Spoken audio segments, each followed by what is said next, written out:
The grand chamber of the Galactic Council buzzed with voices from 100 different worlds. Aliens of every shape and size filled the curved seats that rose like stairs around the central speaking floor. Their languages mixed together in a strange music of clicks, hums, and whistles. But today, all those different sounds carried the same message. They were all laughing at humans. Kyle Bennett sat alone in the human section. The empty seats around him seemed to grow bigger with each passing minute. He had been Earth's voice, in this place for 3 years now.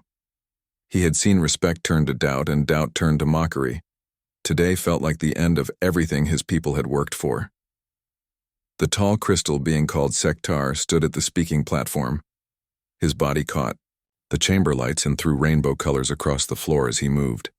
When he spoke, his voice rang like broken glass.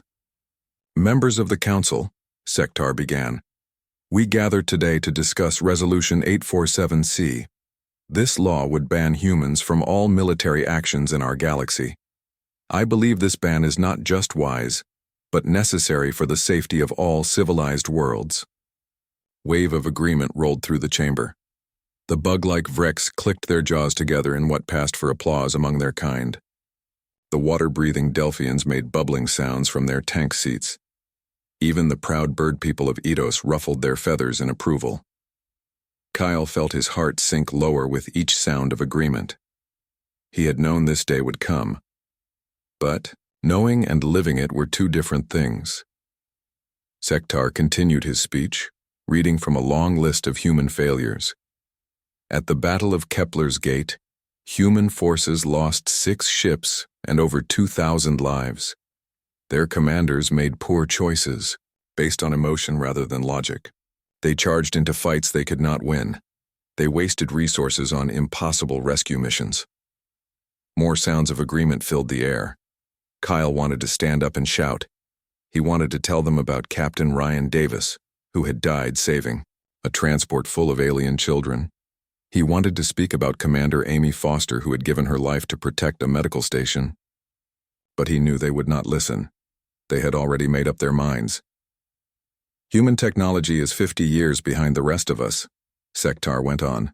"Their ships are slow and poorly armed. Their weapons are basic. Their tactics belong in the past. They are a danger to themselves and to any allies who fight beside them." The chamber erupted in laughter again. Kyle saw delegates pointing at him and shaking their heads. Some were taking pictures, as if his shame was something to remember and share with friends back home. A small creature that looked like a floating jellyfish drifted down from the upper seats. This was Ambassador Quilp of the Ethereal Collective.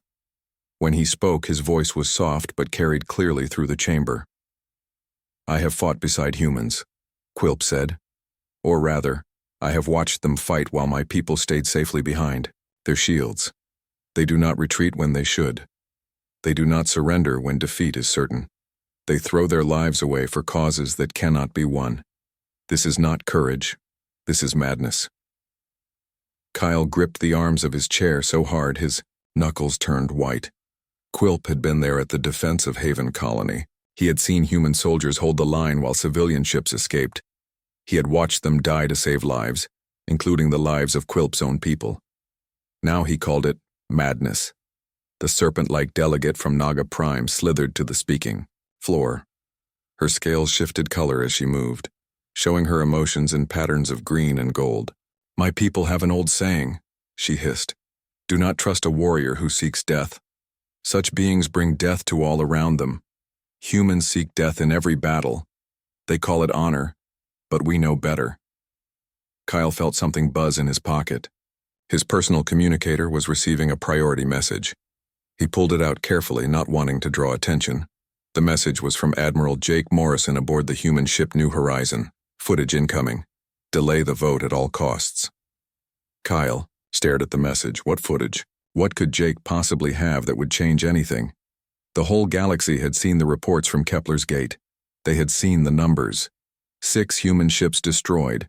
2,000 dead. Mission failed. What else was there to know? But Jake. Morrison was not the kind of man who sent messages without good reason. If he said there was footage, then there was footage. If he said to delay the vote, then Kyle had to find a way. Elder Voss, the old reptile who led the council, called for order. His voice boomed across the chamber like thunder. We have heard the arguments for Resolution 847C. Does anyone wish to speak against it before we vote? This was Kyle's moment. He stood up slowly, feeling the weight of every eye in the chamber. The laughter died away, replaced by curious whispers. What could the human possibly say that had not already been said? Honored Elder, Kyle said, his voice steady despite the fear in his chest. I request a brief recess before the vote. New evidence has come to light that the council should consider. The chamber exploded with sound. Not laughter this time, but angry buzzing and hissing. Several delegates shouted questions. What evidence? What could humans possibly show them that would matter? Sektar's crystal body flashed bright red with anger. This is clearly a delay tactic, he said. Humans always try to buy time when they know they have lost. But Elder Voss held up one massive clawed hand, and silence fell like a blanket over the chamber. The old Soren had been leading the council for 30 years. He had seen every trick and heard every excuse. But he was also fair, and fairness demanded that all evidence be heard. What is the nature of this evidence, Ambassador? Bennett? Elder Voss asked. Kyle took a deep breath. Combat footage from the recent conflicts in the Outer Rim, Elder. Classified material that shows what really happened at Kepler's Gate. The chamber filled with whispers again. Classified footage? What could humans have kept secret? Their defeat had been witnessed by ships from a dozen different worlds. Elder Voss considered for a long moment. Finally, he nodded. The council will recess for 1 hour. When we return, Ambassador Bennett will present his evidence. Then we will vote.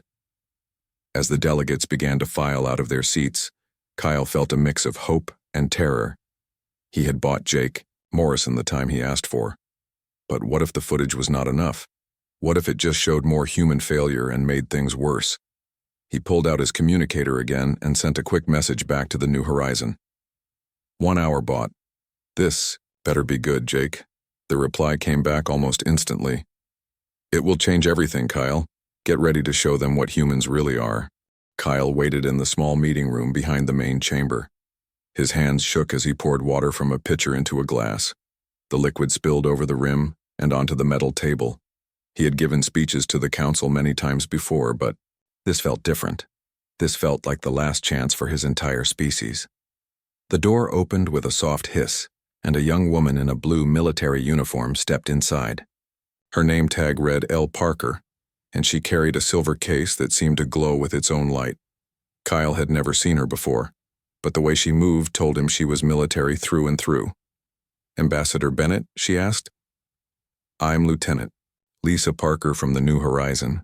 Admiral Morrison sent me with the package you requested. Kyle nodded and gestured to a chair. Sit down, Lieutenant.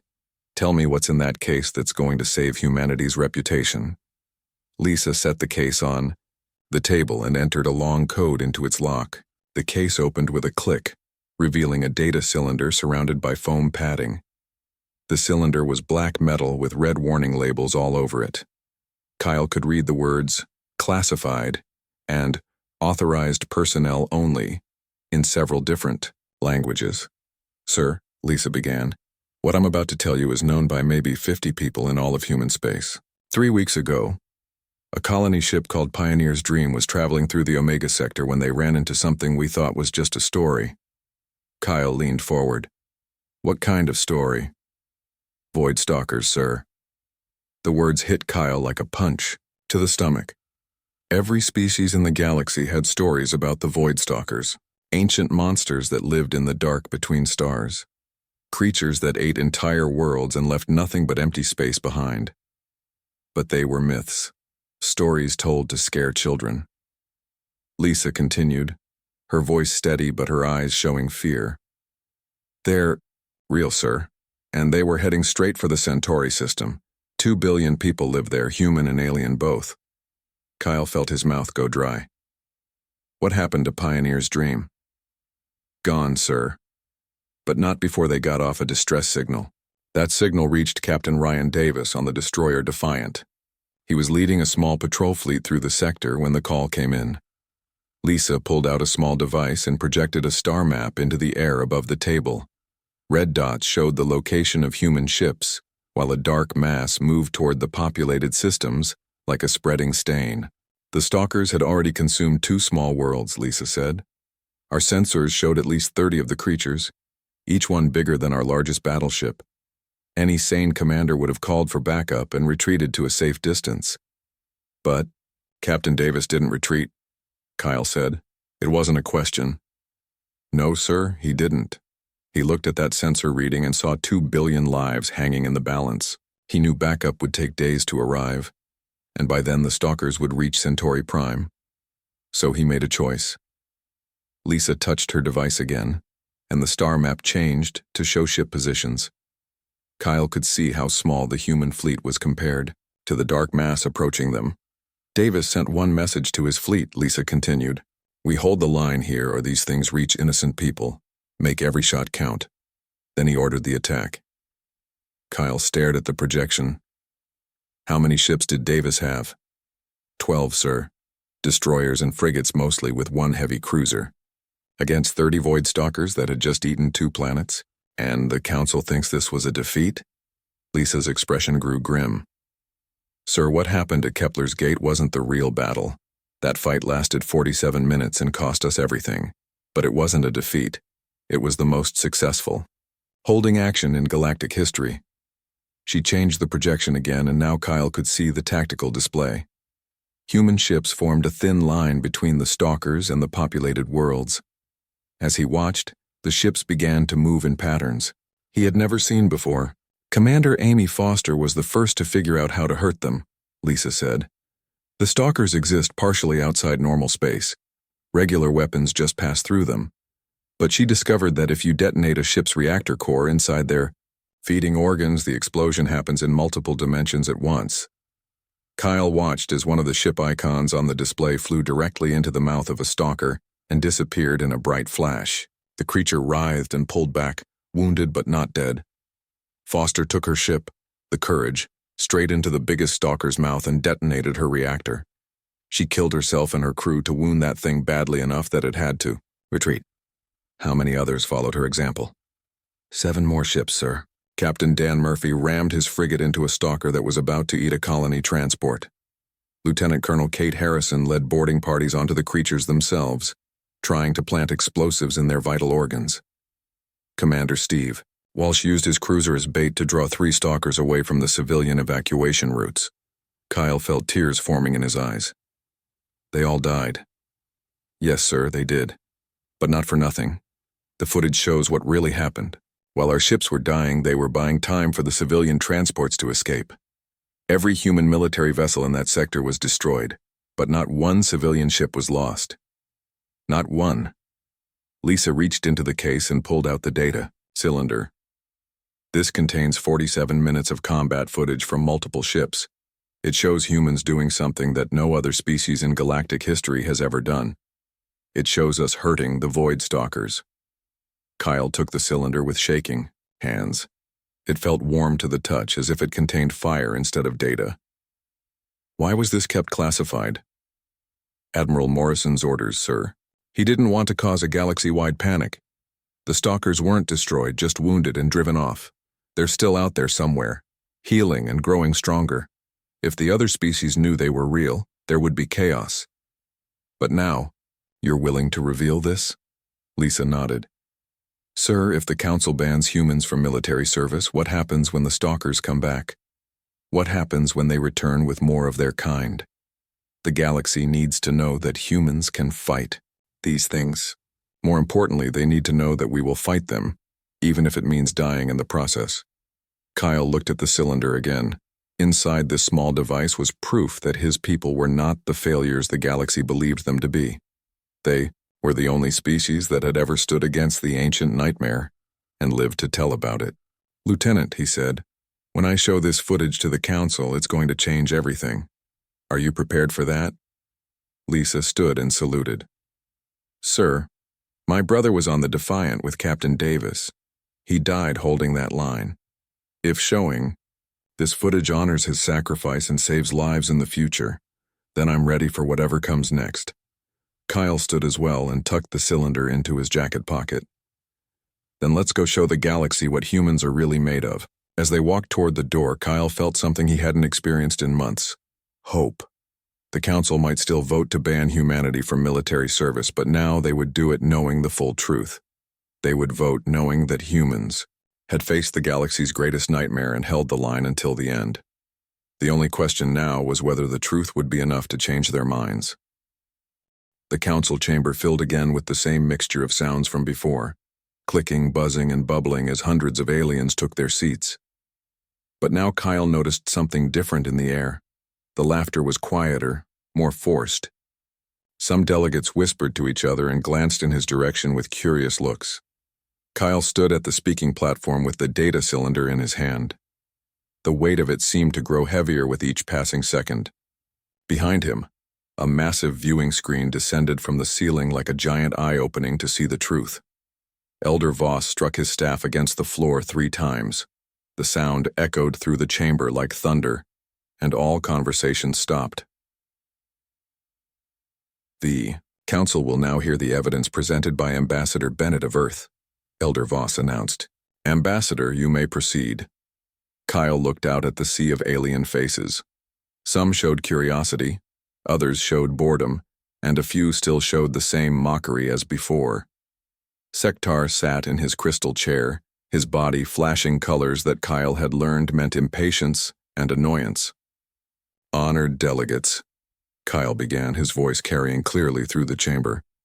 What you are about to see has been classified by Human Military Command for 3 weeks. I am authorized to show it to you now, because the truth is more important than secrecy. He inserted the data cylinder into the projection system. The lights in the chamber dimmed, and the great screen came to life.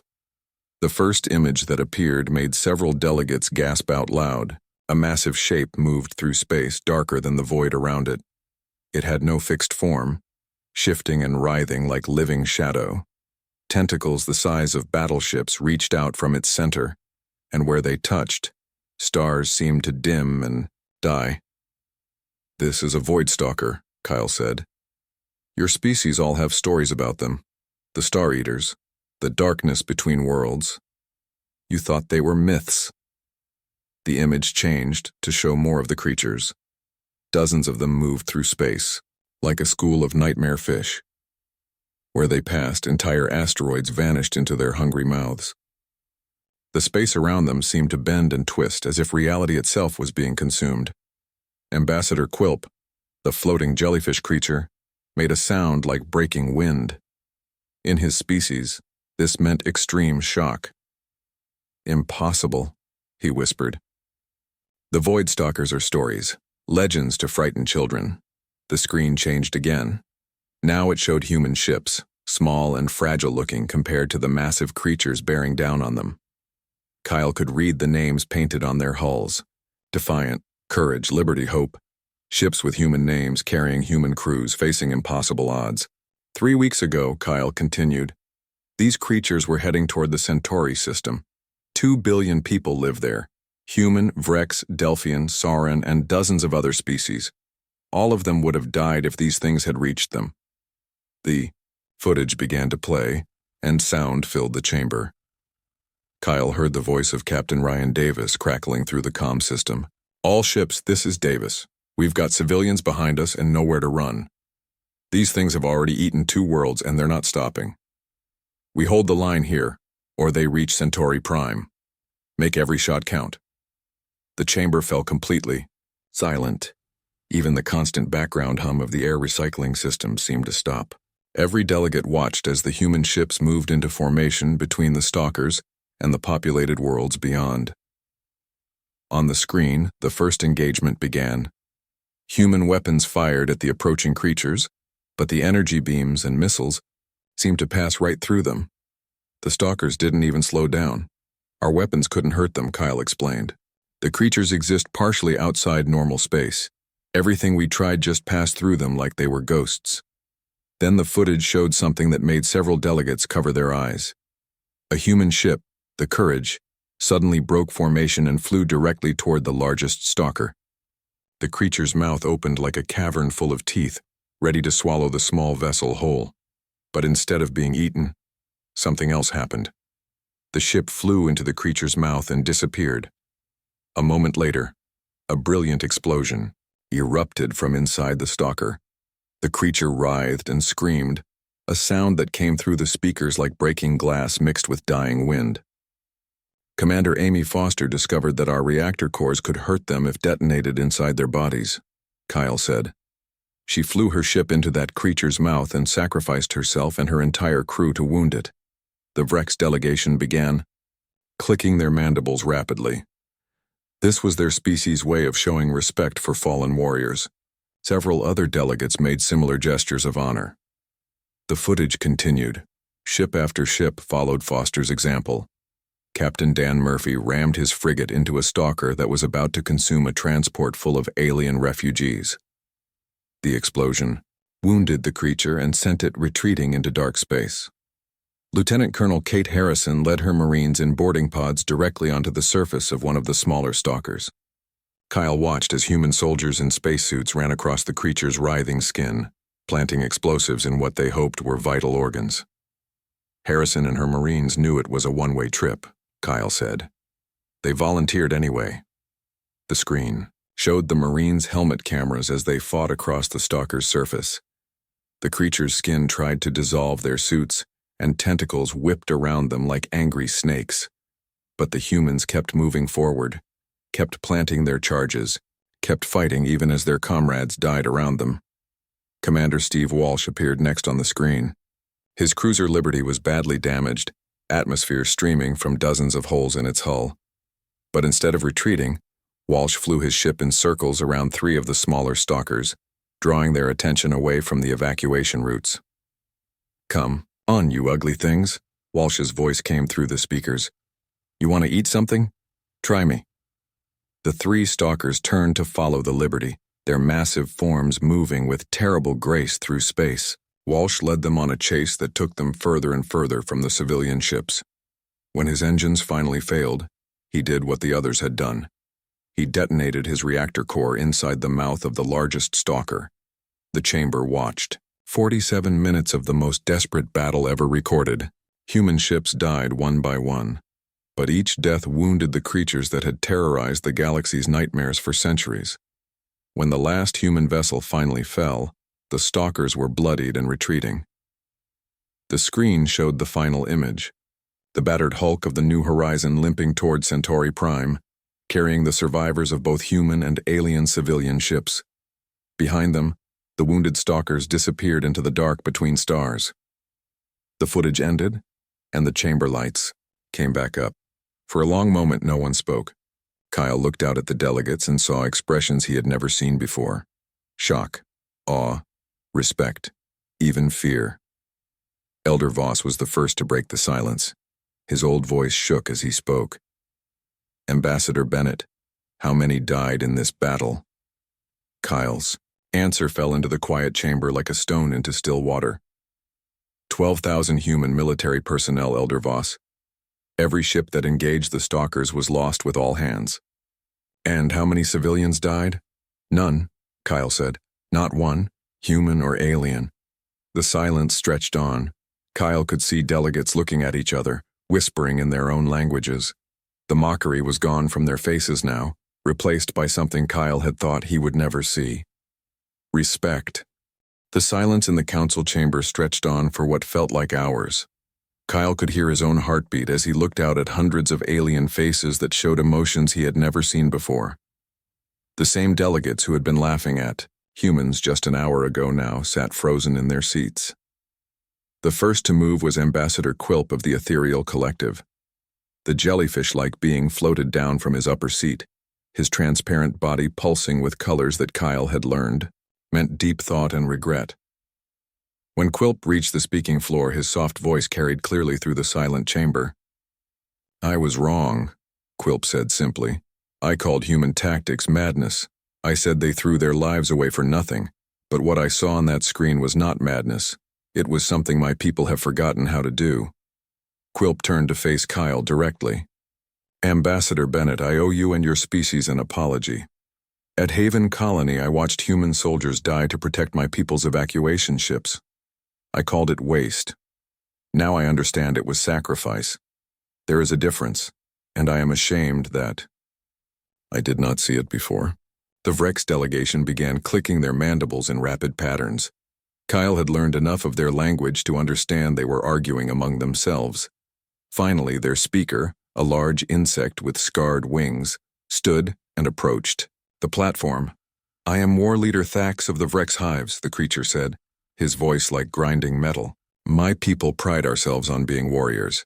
We believe we understand courage and honor in battle. But what we just witnessed goes beyond anything in our warrior codes. Thax paused and looked directly at Kyle. In our culture, a warrior who dies in battle brings glory to his hive. But your warriors died for strangers. They died for species they had never met, for children who were not their own. This is not just courage. This is something greater. More delegates began to stir. The snake-like representative from Naga Prime slithered down to the speaking floor, her scales showing patterns of yellow and blue that meant embarrassment and respect. I spoke earlier about an old saying of my people, she hissed. Do not trust a warrior who seeks death, but I see now that I misunderstood. Your warriors do not seek death. They accept it when the alternative is the death of innocence. There is wisdom in this that my people have lost. Elder Voss struck his staff once against the floor, but gently, this time. The chair recognizes the delegate from Zephyr Prime. Sektar rose from his crystal seat, his body no longer flashing the bright colors of anger and impatience. Instead, he glowed with the soft blue light that meant deep contemplation among his people. When he reached the speaking platform, he stood silent for several seconds before beginning to speak. Ambassador Bennett, Sektar said, his glass-like voice quieter than before. I led the effort to ban your species from military service. I called you primitive and reckless. I said your emotions made you dangerous allies. The crystal being's form shifted, taking on the angular shape that showed formal respect. But my people's battle computers have analyzed the footage you showed us. They have calculated the odds of success for the human fleet against the Void Stalkers. The computers say there was no logical way to win that battle. Sektar paused, and Kyle could see the struggle in his crystalline features. Yet your people fought anyway. Not because they could win, but because losing meant the death of billions. My computers cannot understand this logic, but for the first time in my life, I think my computers are wrong. Kyle felt his throat tighten with emotion. These were the same beings who had been mocking his people less than 2 hours ago. Now they stood before the entire galaxy admitting they had been wrong. The Delphian representative bubbled up from her water tank, using the mechanical translator that turned her language into words the air breathers could understand. The Delphian collective wishes to formally withdraw our support for Resolution 847C, she announced. We have seen enough to know that banning humans from military service would be a mistake. One by one, other delegates stood to speak. The bird people of Ados ruffled their feathers in what Kyle knew was a gesture of deep respect. The rock-like granite lords shifted their massive bodies in patterns that meant acknowledgement of honor. Even the proud cat-like Felians, who rarely spoke in council sessions, sent their representative to express regret for their earlier position. But it was Elder Voss who asked the question that Kyle had been dreading. Ambassador Bennett, the old Soran said, you mentioned that this footage was classified for 3 weeks. Why reveal it now? What has changed? Kyle took a deep breath. This was the part that would either save his people or doom them completely. Elder Voss, the Void Stalkers were not destroyed in that battle. They were wounded and driven off, but they are still alive somewhere in the dark between stars. A wave of fear rippled through the chamber. Several delegates made sounds of distress, and Kyle could see others reaching for their emergency communicators to contact their homeworlds. Our deep space sensors have detected movement in the outer rim, Kyle continued. The creatures are healing and they appear to be gathering others of their kind. Admiral Morrison believes they will return, and when they do, they will come in greater numbers. The chamber erupted in panicked voices. Some delegates called for immediate evacuation of rim worlds. Others demanded to know why this information had been kept secret. A few even suggested that humans had somehow caused the stalker attacks in the first place. Elder Voss struck his staff repeatedly until order was restored. "Ambassador Bennett," he said, "are you telling this council that humanity knew of this threat and said nothing?" "No, Elder," Kyle replied firmly. "We kept the battle classified to prevent galaxy-wide panic, but we have been preparing. Human fleets have been studying the stalkers, learning their weaknesses, developing new weapons and tactics. We wanted to be ready when they returned." "And now?" Elder Voss asked. Kyle looked around the chamber at faces that now showed fear instead of mockery. "Now we need the rest of the galaxy to be ready too. The Void Stalkers cannot be defeated by anyone, species alone, but together with humanity's knowledge of how to fight them and your species' advanced technology and resources, we might have a chance." Sektar's crystal form flashed with sudden understanding. "This is why you revealed the footage now. Not just to defend your species' honor, but to warn us of what is coming." "Yes," Kyle said. "The footage shows that humans can hurt these creatures, but it also shows the cost. 12,000 lives to wound 30 stalkers. If they return with hundreds, or thousands, no single fleet will be enough." The chamber fell silent again, but this time it was not the silence of shock. It was the silence of beings facing a terrible truth and trying to decide what to do about it. Ambassador Quilp floated forward again. "Ambassador Bennett, if your people are willing to share their knowledge of these creatures, the Ethereal Collective offers our advanced shielding technology to help protect human ships." Thax clicked his mandibles in agreement. "The Vrex hives offer our metallurgy. Human courage with Vrex armor might survive longer against the stalkers." Other offers began to pour in. The Delphians volunteered their worlds as training grounds for joint exercises. The Granite Lords offered their mining operations to provide raw materials for weapons. Even Sektar stepped forward with an offer of Zephyrian energy technology to upgrade human weapon systems. Kyle felt tears forming in his eyes as he listened to species after species offer their help. The same beings who had wanted to ban humans from military service now competed to ally themselves with Earth's forces. Elder Voss struck his staff one final time. "It appears that Resolution 847C has become meaningless," he announced. "Instead, I call for the creation of a new resolution, the formation of a joint galactic defense force with human tactical knowledge at its core." The chamber filled with sounds of agreement. Clicking, buzzing, bubbling, and chirping as hundreds of voices expressed support for the new proposal. Kyle looked out at the sea of alien faces and saw something he had thought impossible just hours before. Hope. Not just for humanity, but for all the species of the galaxy working together against the darkness that was coming for them all. 3 days had passed since the footage changed everything. Kyle walked through the corridors of Nexus Prime Station and noticed how different things had become. Alien delegates who used to avoid him now nodded respectfully when they passed. Some even stopped to ask questions about human military tactics or to offer their species help in the coming fight. The council chamber looked different too, where empty seats had once surrounded Kyle in the human section. Now sat representatives from a dozen different species. They called themselves military advisors, but Kyle knew better. They were here to learn from humans, to understand how his people thought about war and sacrifice. Elder Voss called the session to order with 3 strikes of his staff. The sound echoed through the chamber, but today it felt like the ringing of a bell, calling warriors to battle, rather than the hammer of judgment it had seemed before.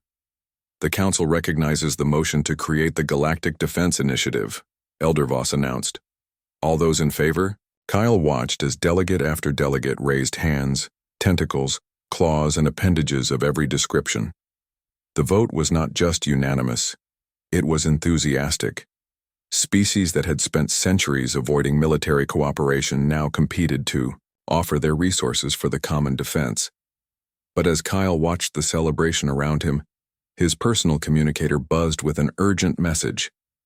The words on the screen made his blood run cold. "Priority message from Admiral Morrison aboard New Horizon. They're coming back. Sensors show massive movement in deep space. Estimated arrival at outer rim colonies in 6 days. Need immediate council notification. Kyle's hands shook as he read. The message again. 6 days. The Void Stalkers were returning ahead of schedule, and the new defense force had barely begun to organize. He stood up from his seat, and the movement caught Elder Voss's attention. Ambassador Bennett, Elder Voss said, do you wish to address the council? Kyle walked to the speaking platform on unsteady legs. The chamber fell silent as delegates saw the expression on his face. He held up his communicator for all to see. Honored delegates, Kyle began, his voice carrying clearly through the suddenly quiet chamber. I have just received word from our deep space monitoring stations. The Void Stalkers are returning. Our sensors detect a massive force moving toward the outer rim colonies. They will arrive in 6 days. The chamber erupted in panic. Some delegates leaped from their seats.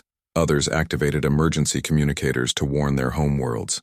The careful order of the council session dissolved into chaos as dozens of different species all tried to speak at once. Elder Voss struck his staff repeatedly until order returned. How many? He asked simply.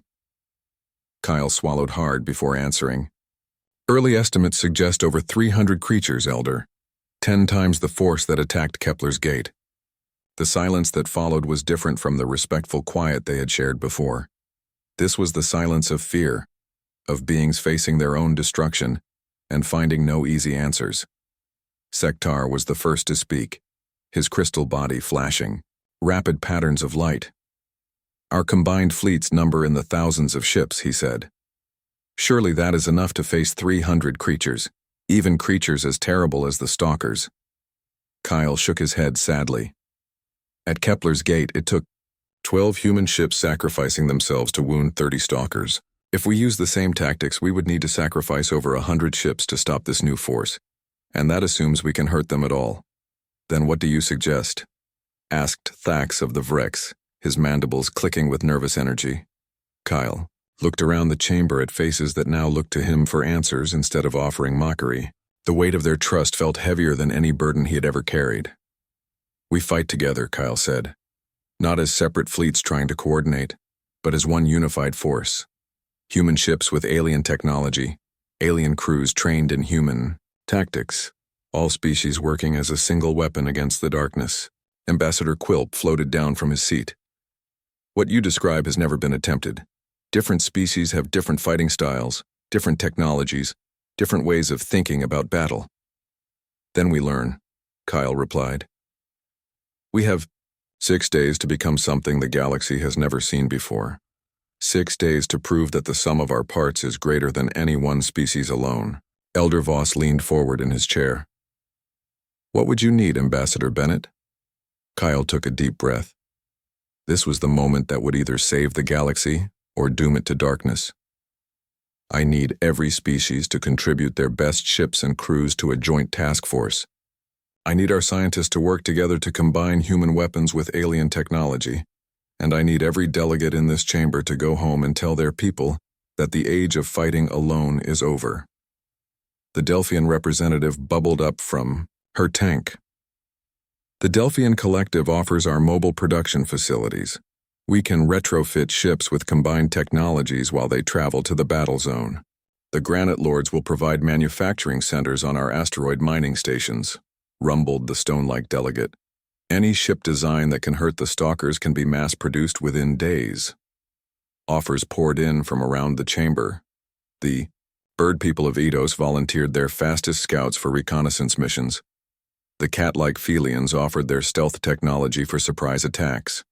Even species that Kyle had never heard speak before stood to pledge their support. But it was Sektar who asked the most important question. Ambassador Bennett, who will command this joint force? No species will willingly take orders from another, and coordination between different military cultures has always failed in the past. Kyle felt every eye in the chamber turn to him. The answer was obvious, but saying it out loud felt like accepting a burden that might crush him. Admiral Jake Morrison will command the fleet, Kyle said. He has studied the Stalkers longer than anyone. He knows their weaknesses and our strengths, and his people have proven they will die to protect strangers. Elder Voss stood slowly from his chair. Then it is decided.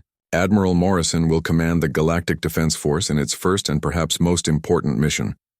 May the ancestors of all our species watch over him and the brave souls who follow him into battle.